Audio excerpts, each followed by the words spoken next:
মামু, তোমার ব্রেনটা আমার পরীক্ষা করা দরকার। কতটুকু ব্রেন আছে তোমার?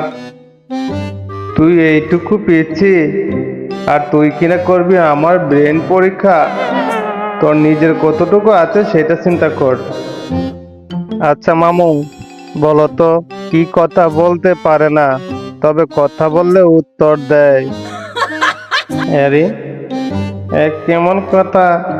কথা বলতে পারে না আবার কথা বললে উত্তর দেয়? এত কঠিন প্রশ্ন করে ফেলছে।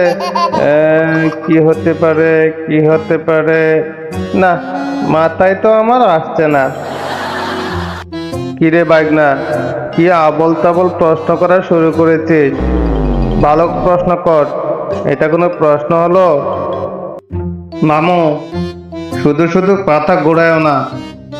আমি তোমার ব্রেন পরীক্ষা করবই। কেন মামু, এটা তোমার কাছে প্রশ্ন হয় না? পারো না সেটা বলো। ঠিক আছে, আমি আরেকটা প্রশ্ন করছি। আচ্ছা মামু, এটা বলো, নদী আছে জল নেই, জঙ্গল আছে গাছ নেই, শহর আছে ঘর নেই। হ্যাঁ, তো দেখছি খুব কঠিন কঠিন প্রশ্ন করছে। আর এইসব প্রশ্ন সে জানছে কোথা থেকে? এইসব প্রশ্নের উত্তর তো আমি কোনোভাবে দিতে পারবো না। ধর, যেভাবে হোক ওর কাছ থেকে চলে যেতে হবে, না হয়তো যে সে আমার মাথাটাই খেয়ে নেবে।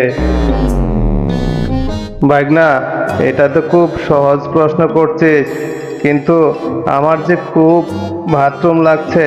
তুই একটু দাঁড়া, এসে আমি উত্তরগুলো দিচ্ছি। দুইটাই আমি পারবো।